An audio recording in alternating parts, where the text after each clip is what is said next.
Hey everyone, welcome. Today we're going to do a little podcast here with Athena here and Robin. Hi, everybody. So thanks for jumping in. I'm Mike, by the way. I've been helping out my mom, Robin, here with a lot of her projects. And we just wanted to get on here and talk a little bit more and try to put some more video content out there. So I got a few questions for Athena today, and we're going to dive in a bit. But before we do that, just be sure to check out some of the stuff we have on our website. We did a lot of revamping of things in the last month or so. So some really exciting stuff on there. We have a lot of big things coming up. We just finished the Kundalini session Yep. Back in December, was that December 2nd? Yep. Really good session. I had a lot of people there. It was pretty impactful. And we have two more of those coming up. So January 13th is the next one. That's at 3 p.m. Eastern time. I believe that's on a Monday or Tuesday. So just check that out. It's January 13th. And then February 28th, we're going to do a weekend one. We have a lot of people overseas who are big time followers of Athena. A lot of people in Sweden, Singapore, right? Yep. So we wanted to open up another session for them to be able to join us at an hour that made sense for them. So that one's actually 9 a.m. Eastern time. And so those are the group Kundalini activations. And, we just get together as a group and go through the chakra clearing, address each chakra problems related to those, and then do a group session there, a little meditation at the end that's really helpful. We also have other stuff that's available on the site, community membership. That is where we put out content 4 times a week. So Athena does 2 audio recordings every week and 2 written recordings. So kind of just what's happening, what's top of mind, things happening in the world, whatever. We send them out to the community. So we'd like to have you join that as well, which also includes the live Q&A, which we do every month. And we just did the first one We last did. month. We had really good attendance. It was really a great session. A lot of people showed up live, and we're hoping that continues to grow. Yeah, so that's part of the membership as well. It's just $20 a month, or you can pay for the full year. But basically, yeah, what that gets you is just like direct connection to us, answering questions on the live Q&A, and then also getting that content every week.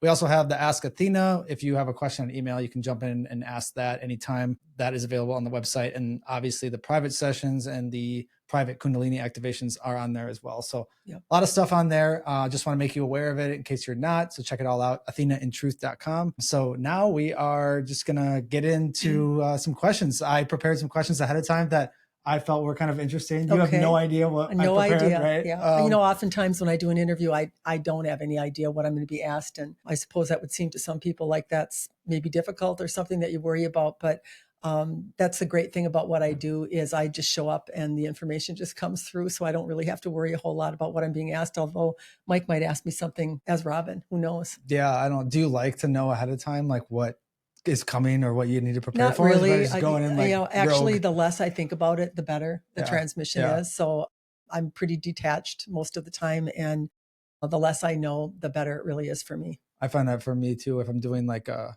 presentation or like a meeting or something, if I just go in and don't prepare, I do way better than like over prepare and think things through and everything. So yeah. yeah. All right. Well, let's jump into it. Okay.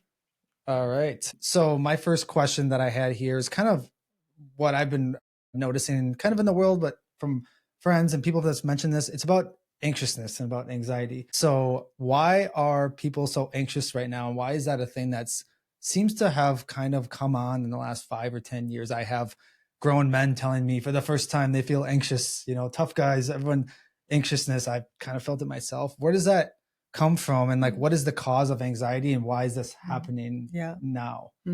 Well, really the cause of anxiety is a perception or belief that something is somehow out of your control, or there's something's going to happen that perhaps you have no control over. And we would tell you that during this time right now, it's quite different than perhaps what your ancestry or your parents, let's use that example, grew up with. Robin is in the background chatting a little bit. We can hear her once in a while saying that back in the day, was unheard of for someone to change their occupation. It was looked at as a failure or something that had gone wrong. And now, of course, people readily change positions. So you can see that there is a great wave of a change that has occurred over the last maybe period of 20 to 30 years. And this lack of steadiness or this belief in the feeling of staying secure and set with your feet on the ground in one place actually made people maybe artificially feel safe. They weren't really any safer than what they are now, but yet they perceived themselves more as being safe in that way. There are so many great changes that are occurring right now. with your AI and the uncertainty of how it's going to affect everyone's work and their livelihoods and all those types of things. And so you are a part of a mass consciousness, or what we would call all of you together, that are forming this level of perception. And so you are feeling everyone's angst, everyone's worry, and everyone's apprehension about how the changes will come. However, we have said in the past, we laughed the other day, we had a client or someone that told us that these are the most difficult times we are in. And we had told them that obviously they had not crossed the desert, the country in a covered wagon. And so it's just the perception or belief right now that we're in difficult times, we're in challenging, unpredictable times. But we would tell you that that has been in your history, and that will always continue to be something that repeats itself. Yeah, it's interesting. So are we supposed to like evolve through anxiety, or are you supposed to find ways to eliminate it? Well, whenever you try to eliminate something, of course, you expand it, because you are trying to tell the human aspect of yourself that something it's thinking or feeling has to go, or it isn't the right thing. And you know, anxiety can represent many things. It can represent, of course, an instability or a concern that you have. You might be pondering a direction that you want to be successful in, but you might be holding a lot of energy or emotions in your energy centers that are contrary or opposing to what it is that you really want your outcome to be. Anxiety might be the first notification that you get that you might be starting a new business. You might be very anxious about it, and then you might use the new business or the outside cause as the reason for your anxiety, which in fact, there is never an outside cause. You are simply being alerted of some emotion that is in you that's opposing what it is that you really want the outcome to be. You are in control 100% of your reality, and the universe is working in combination with you, the human, and you, this divinity aspect. And so as you have set the intention that you want to be successful in the new business that you're about to begin, the universe then starts to approach you with the opportunity, the circumstances, and the situations that will support what you want. As it enters your field, it'll pick up your frequency in any one of your energy centers that are not, in fact, in alignment with what you want. And then the anxiety would most often be the emotion that you would feel initially alerting you that you do have some frequencies in you. Does that mean that your business isn't going to be successful or that you should not do it? No, that's not what it means. It means that you have some emotion or some energy or a frequency that you are carrying that would be denying the entrance of the opportunity to arrive the way that it would be satisfying to you. So does that cause harm, like prolonged anxiety? I mean, like people say stress is like the number one cause of disease and illness. Is anxiety the same as stress? Does it cause problems, or is it just like a signal to pay attention, or is it just like something that's a passing? And Yeah. do you know what I mean? Yeah. Like, I'm Well, trying to figure, there are some like, people is there a who, difference, yeah, right? there are some people who are maybe more operate at a high level when they are feeling anxiety, and then they feel very satisfied. True, They're yeah. very motivated. They're very quick moving. They're very sharp in the directions that they are going.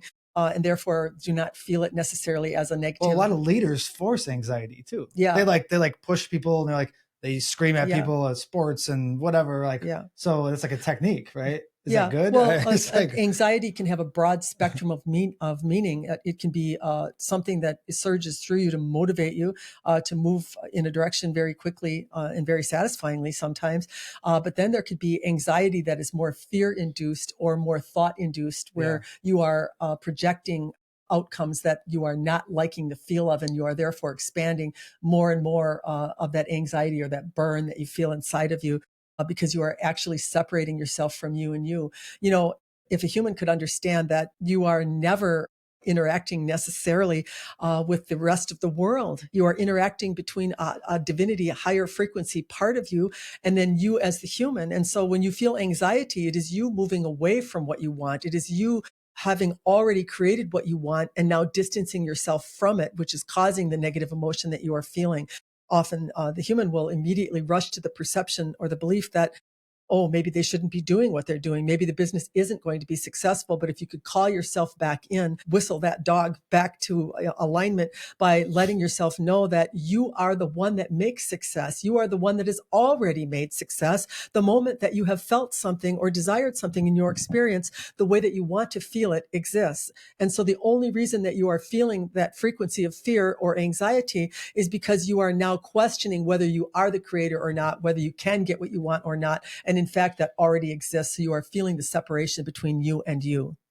yeah, I think you bring up a good point. There's like anxiety and pressure from like a time or a deadline and you're pushing yourself, and it's almost, it feels not good, but maybe in some ways there's a healthiness to it. But then the other one that's based out of fear and like moving from a place of panic and disarray, and like your mind's not thinking properly. It's just like they're not the same thing, Yeah. really. And Like, you actually bring up a good point. So you would have motivation that's directed outside of yourself on a project, and the other one would be motivation directed inside, or continuing with thought and perceptions that are damaging or taking you down. Do you understand what you're saying? yeah, Yeah. yeah, that makes sense. Mhm.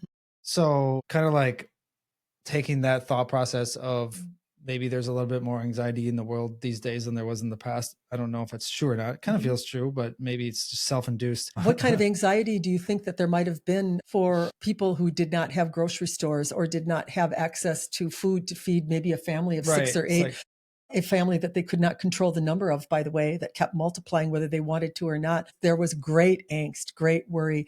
And we would say that a lot of the age or the passing times that were an indicator really of the stress and the duress that were on knocked them people. out early. Huh? Yes. I guess that makes sense. I was just thinking that, yeah, that would feel like definitely like urgency and, Mhm, you need to make it happen versus like outside pressures of the world and like mhm. the need. I don't know. People deal with so many different things that make them anxious these days because of what they view from a Well, you have distance, so right? many more tools now. Robin and Dave were discussing when they first got married, they didn't have a credit card. You had to have the cash to pay for things, or you did not do them, or could not obtain gifts or whatever it is that you wanted to, unless you actually had the money to pay for it. And now, so wouldn't it seem to you or appear to you in some ways, maybe the pressure isn't as great because people have that tool, they have that credit card, they have things that they can satisfy themselves with, whether they have the money or not. Of course, it can create another problem down the road where the credit card bill gets so big that they can't satisfy that. But for the most part, we feel that life has gotten better. It has not gotten worse. Yeah, I agree. Yeah, that brings up a good point too. It's like, why does everybody feel like, oh, the world is shit, everything's gone to shit? And like, I feel like there's so many people that feel like they're living in a horrible time when in Mhm. reality, if you like just zoom out a little bit, you're like, oh my gosh, you're really taking for granted like all of Yeah. this stuff that we Mhm. have. And it's just like, it's just not good enough to make you happy. Yeah. Why is it when the Well, world evolves faster, people think things are worse? I don't because know. sensationalism or things that create excitement or entertainment, let's use that term, that was going on in the past too, even in the small towns by word of mouth. But now look what you have. Look at Yeah. the amount of communication or the way that you can expand, sensationalize something for the entertainment. This is the way a lot of people look at it. And you look at your negative news. Of course, it is quite entertaining. It would not be doing as well as it is if that were not the case. But it is the reach that you now have is quite different, but it was still the same, you see. Yeah. Yeah, that makes sense. Mhm. So looking at the world and stuff, like what do you think we're at? Like, is because consciousness rising and all of these positive things happening for us, but you just have to deal with the problems along the way. And like, what phase of this are we in here? I know Mhm. we're like, feels like we're in some kind of transitional period. Like I feel that, but like, Mhm. where are we going? And like, where does all this take us? You know? Well, and this brings us to maybe it's on point or not on point, but one of the things that we get asked once in a while is maybe someone is doing really well as far as they are concerned on being positive, on being on a spiritual path, on observing themselves. Their experience is going quite well. And then all of a sudden, in their words, out of the blue, something happens in negativity that they're not satisfied with. And then they are very confused, very upset by the fact that life should be perfect now because they have somehow discovered that they are the creator of their experience that they are in. We would say that there is, to some degree, there is always free will, which would change outcomes and situations and circumstances based upon how you would move within your life. But there is a plan, and there is something that you have come here to experience and to learn and to expand within yourself. And we've talked about the chakras being the wheels of life and bringing with them all the information and data of all the lives that you have ever lived. And so basically, you are unwinding or unrolling a lot of those things in the present life or incarnation that you are in. And so the best thing that a human can do for making themselves having the best life and to be most congruent with the universe is to move to surrender in everything that comes to them in their life, to not hold any expectation that they are never going to experience a negativity. That would be an inaccurate thing for someone to assume that that would be how life would be. But what's going to happen is you will start to experience life with less attachment to what you consider a negative or a right and wrong. And so pretty soon you will be very much less stimulated and for less longer of times. And so you will have an awareness that you are being received at a higher level, and that even though that you are experiencing something that perhaps is not satisfying, that the outcome or what the direction is going to be taken as far as the universe is concerned in your behalf, something good is going to be formed. And there are, quite honestly, some situations and circumstances that just need to be experienced. It's the only way to move you or to get you going in a direction that is going to be satisfying, is sometimes to experience something negative that makes you move, that challenges you in a way that you would otherwise not be challenged, you see. Mike, you would agree. Yeah, you're doing some things in your work that you probably never expected or would have directed yourself in had you not gotten a push or a direction, you see. Yeah.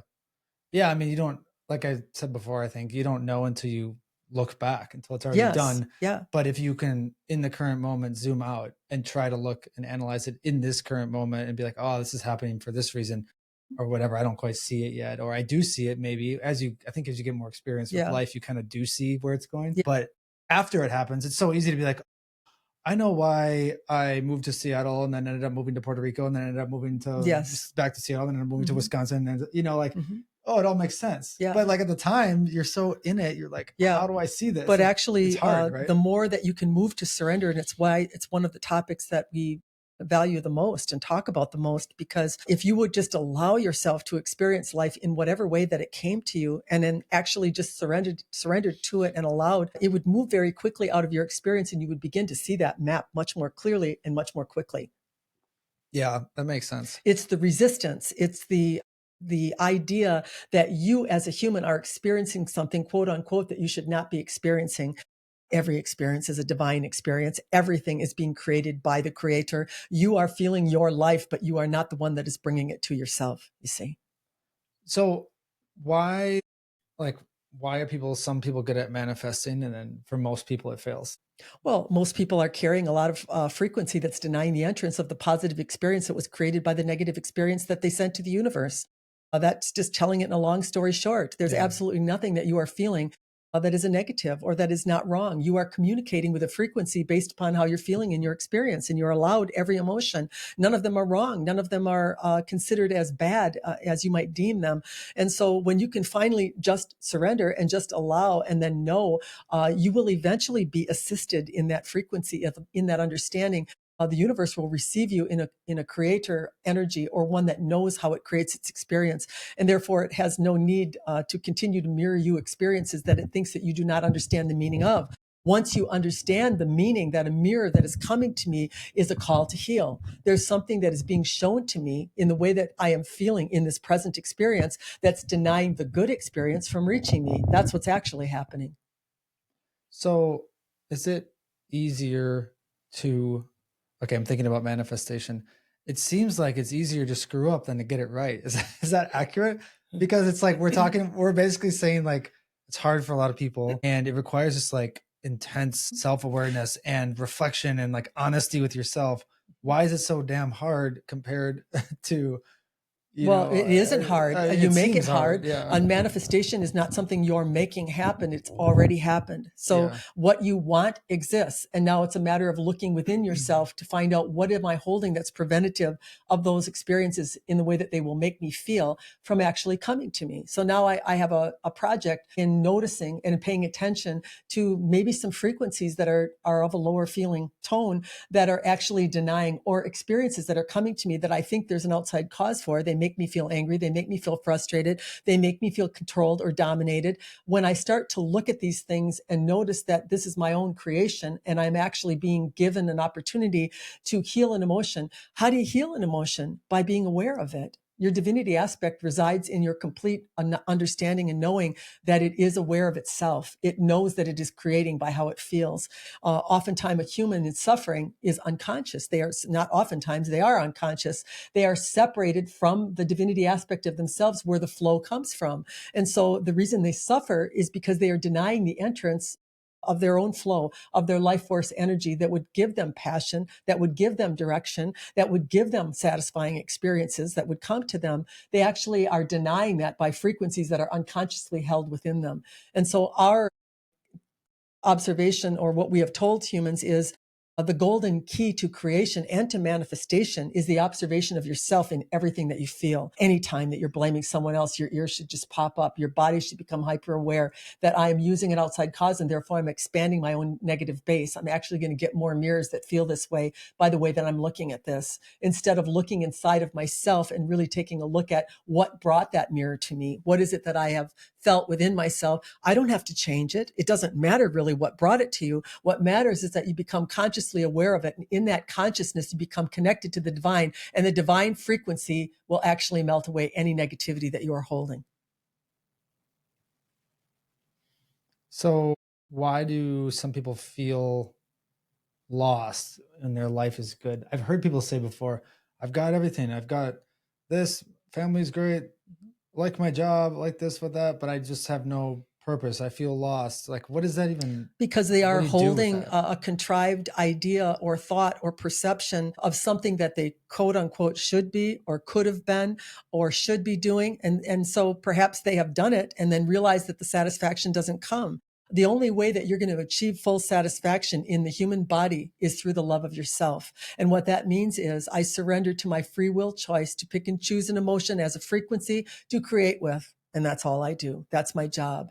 Did I have to be an actor? Did I have to be a famous singer? Did I have to be the best person awarded the high awards in the office in order for me to love myself? No, I have to accept myself. I have to surrender to myself in the way that I choose and feel. I might feel quite inadequate. I might feel quite beneath someone else. But if I notice it, if I pay attention to what I observe in myself, that frequency will be taken out of me by the flow of the divinity part of me, you see. Yeah, it makes sense. And then, so I think a common question from a lot of people are like, how do I make the right next step? What should I do here? What should I do in this situation or that situation? I mean, I've probably had the question myself. I've come up with my own method to figure this out. But so our answer to that question would be, we've had so many people that we have been in interaction with.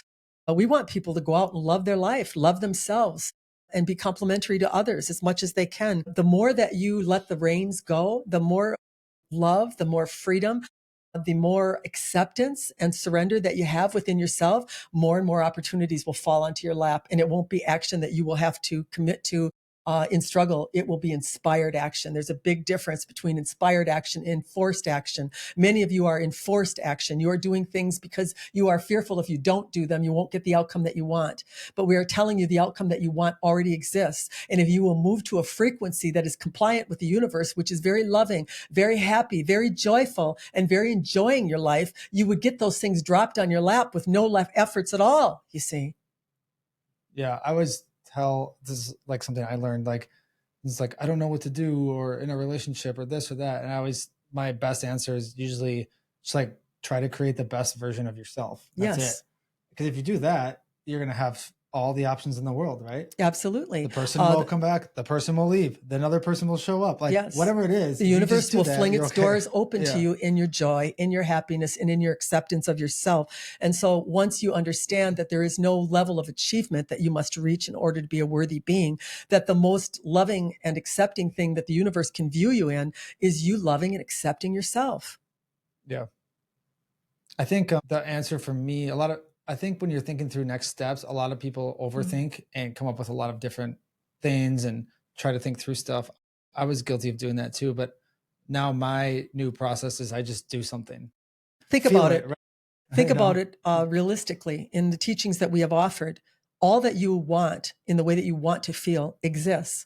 And so when a human thinks they have to do something, when they have to effort, when they have to start forcing certain actions, you're stepping outside of the realm of what you were designed to do. Look at yourself. You are a flesh and bone body. You have a brain. You can do certain functions that keep you alive, that you feed yourself, you eliminate, you do all of those types of things. But you are not the God that creates. You are not the one that links the circumstances, the situations, and the people together. That is the universe's job. And when you start trying to do that as a human, you want to talk about having anxiety. You want to talk about feeling separation. You want to talk about feeling frustrated. Then let's talk about doing something outside of being a human, which is trying to be the creator. You are not the creator. You are the one that feels your experience for the creator. And then it merges what you have felt, not just with you in your present life, but it takes an expanded version of you, the all of you, and it combines together. And this is what it generates its response from. How could you, as a human, with none of that data, with none of that understanding,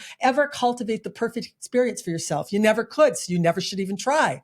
See? You bring up something that just triggered a thought in my head, and it's like people that have control issues, they have this powerful way of thought about their control, which is probably going to be extremely detrimental to everything around them. And they can actually reverse manifest because they have such a thought around that. It's interesting that, you said what you said about that. I could see that being a problem where you're getting the wrong things because you're trying to control everything, right? You want to make everything the right way. Yeah. But in reality, you're not in control. Well, and those that are, what in your terms, determined as controlling, they live very controlled lives themselves because they feel as though nothing's going to get done. And of course, the people that are coming to them are going to represent needing to be controlled. They're not going to be doing what they are supposed to be doing. They're not going to be supporting them in a way that feels satisfying to them. And that will only build on their perception or belief that they do need to keep controlling. But basically, you have to understand that the universe is a mirror of you. It is mirroring back to you. It is having a response to the frequency that you're carrying. And so if you carry a dominating and controlling frequency, then the people that are in your experience are going to need to be controlled by you. They're not going to be doing satisfying things. They're not going to actually be dependable or reliable, and you're going to suffer the consequences of that. Control is probably in the top, we would say, of illness, of creating illness in a human, because they can never, ever stop the stream of people that will come into their experience that will dissatisfy them. They will never be able to step outside and have a peaceful moment, you see. So do you think that people keep attracting the same patterns to their life in order to learn the lesson, or is it just because they haven't overcome that There's lesson no yet? lesson here. You are expanding that which you are creating with. And if you are creating with happiness and joy, you're going to expand that. But if you are creating with negativity, then you are going to expand that. Yeah, that's what's going to happen. But is it like almost like a test or a challenge, like when something keeps coming up, but like at a higher, like a different threshold? It's going to intensify. And you haven't really quite addressed it yet, yes. But it keeps showing up again. As the entrapment grows, or as the layers of experiences continue to be the same and they repeat themselves over and over again, the amount of resistance that you're going to feel in your body is going to grow. And let us explain to you why that is. Your energy centers take the emotion that you are carrying or holding within those centers, slow down the spin or the speed or the amount of energy that's actually life force energy that's coming into each area of your life through the energy center. So as you continue to repeat behavior that is of a lower frequency, that center begins to be laggy and it slows down more and more. And therefore, eventually could create disease in that area of the body, depending on what the circumstance or situation is that is being affected by it. But those energy centers are conductors of light, and you are a light being. You need that light in order to thrive, in order to be passionate, in order to have vitality and health. All of that is coming through that feed, or the light energy that's coming in through those energy centers. So as you expand your negativity and as you get repeat experiences over and over again, and you believe in an outside cause, you continue to expand your inside ability to hold light becomes less and less because the frequency is so low in each of those areas pertaining to those life spots. All of that starts to decline along with your passion, your health, and your livelihood. Yeah. I think about this question a lot, given a lot of the work that I do and the people that I've encountered and the people that I've seen. Do you think it's better to go through life being really smart or just being delusional? You don't care about anything and you're just like, I'm good and I don't have to overthink anything. I just do So whatever. in a human's mind, being really smart would be holding lots of facts and figures and data. Yeah.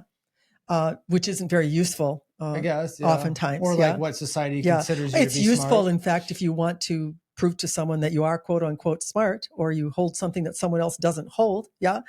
So then that in that way, that perception that you are trying to portray to the world in what you are, in what value you hold, would be based upon your intelligence or what you are trying to. Now, there are people, we would say, that for themselves enjoy wisdom and knowledge and understanding. Let's just use that example for a moment, but there's a big difference between knowledge and wisdom. Knowledge is an accumulation of information that perhaps you can share with others, but wisdom is an accumulation of experience, of knowing, and of tested knowledge. Let's use that. Yeah.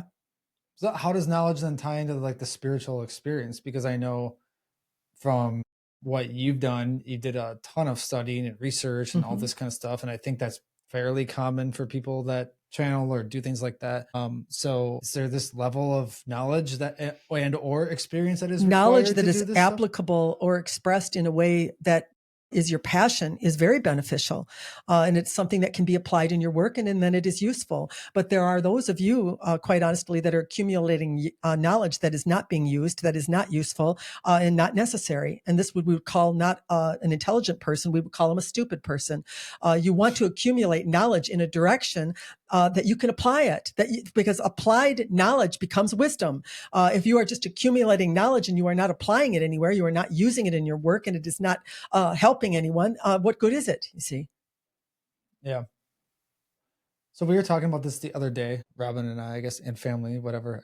I kind of brought this up because it's something that I've noticed. And I've noticed recently in media and just sports and different things that I pay attention to, the comeback of Jesus.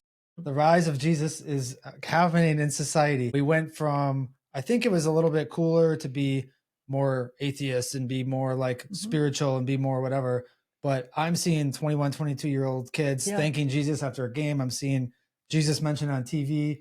What is going on with this Jesus movement? I'm just seeing it everywhere. He is a frequency. Yeah. He held a frequency, and a high one. And he was a man, a fully activated man, one that had opened all of his energy centers. He knew he was the creator. He knew that he was a spark of God, and he knew that he had the potential to illuminate or enlighten himself to a very high degree, which he actually did. He was an example.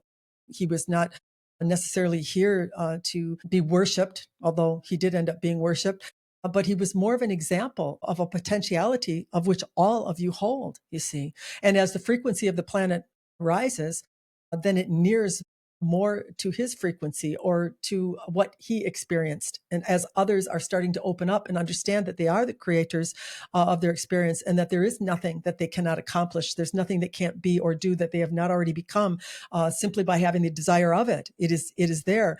Your Jesus had the ability to materialize it in form because the frequency that he held within all of his energy centers was the frequency of source, you see. And therefore he was able to do miracles. He was able to attain levels of satisfaction within his religion that others perhaps have not been able to do. But it does not mean that you cannot do it. He knew who he was. He became realized, you see. That's really crazy that you say that. So that triggered a thought in me of like, so this is like a symbolic thing. It's like we talked about the consciousness of the world and stuff changing, and this rise that I'm seeing, and I think other people have mentioned it too, is a symbolic change in some ways, right? That we can kind of see happening right before our eyes, and everything still exists. You see. Yeah, that's kind of cool. So back to like your higher self and the consciousness aspect of your own self. How do you clearly communicate with your higher self? How do you know how to make that connection? What are some things you can do? Like, is there any anything that is helpful to do that? Well, you are always your divinity aspect of you is painted on your skin. So it is always feeling you. It is always with you. Now, based upon the frequency that you hold, what you decide to believe and perceive about yourself, about maybe an emotion you've attached to, or maybe a way of being, or maybe there's a way of living, something you have done that you've decided that you are unforgivable in. This is what would deny the entrance of your source or the feeling of it as a human. You are asking how to feel more of it. The more that you move to this acceptance, this love of yourself, this knowing that there is no one judging you or condemning you. There is no God that has decided that you are unworthy, no matter what it is that you have done. It knows that you are part of the source. It knows that you have come from love. It has not forgotten who you are. You've forgotten who you are when you decide that you have done something wrong and now therefore are unlovable or unforgivable. And then that would cause a frequency that would deny the entrance or the connection to the divinity partner that is always there. When you begin to start the observation process, when you start to open the door with the golden key that we have reminded you that you have in observing yourself in every experience that's coming to you and the way that it makes you feel, you will start to rise in consciousness. You will be changed by it. You won't have to effort. You're not the one doing it. You're the flesh and bone body experiencing, but you're not the one that makes the nice changes within yourself. That comes through flow. When you start to accept and love yourself in the way that you are feeling, no matter what it is, no matter what you have done, you will receive the flow of the divine coming through every one of those energy centers, and you will begin to rise in your consciousness to the level of which your source is a part of. Guess what? At that level of consciousness, there is no control. There is no hate. There is no feeling of negativity. There are only the emotions of happiness, joy, and great feelings for you to choose from. And you will be a little stupefied at first when you rise in consciousness, because you will still be on earth. You will still be part of this paradigm that you are in, but you will find yourself feeling quite different in it. And at first it'll be kind of puzzling to you. You might go for an old emotion. Maybe you were a person that was controlling. Maybe you were a person that was jealous or was angry most of the time. And maybe a situation will present itself where normally that would have provoked it from you. And what will happen is it's like going to reach for a word and not finding it there. You'll go to reach for an emotion and realize I'm no longer in third density. I've been carried. Something has lifted me to a higher level of perception where I just no longer feel that way. I no longer have that choice to make. That's pretty good description. So in closing, anything that's on the Athena's mind today, or anything you want to close with or say, or anything, I don't know, that we didn't cover? We think that you have asked us the question today, how can you become more connective? And we're going to tell you again, live your lives. Live joyfully in freedom. Don't police yourself. Don't try to change yourself. Hold the intention, of course. Allow it to be escaping from you in every emotion that you feel, and know that you have been received. And then lovingly accept yourself in those feelings, whatever they are. Stop thinking about things as right and wrong, as positive and negative. Stop thinking that there's something that is judging you, that there's someone that's better than you, because that just isn't true. That's a wounded aspect of you that's calling out for healing. We want you to know that when you are feeling, and it's something negative, that is an aspect within you that needs healing. And you don't have to deny that. You don't have to try to get rid of that. And you don't have to judge yourself for having that feeling. You simply have to surrender it to the universe in the love for having felt it in yourself, you see. Nice. All right. Well, I'm going to pop back into the room and thank everybody for joining. It's been a while before we've been on YouTube, and we're planning on being a lot more active with this now that I have Mike working with me. And we want to go live. We want to have people come in and ask questions. And so we're going to try to send out a warning when we're going to be doing a taping. Yeah, we'll figure that out soon, I think. And that'd be pretty fun, because then we can kind of do it as an interactive thing and take questions, ask our own questions. Yeah. So we'll be doing this regularly. We're looking forward to it. All right. See you next time. Thanks again.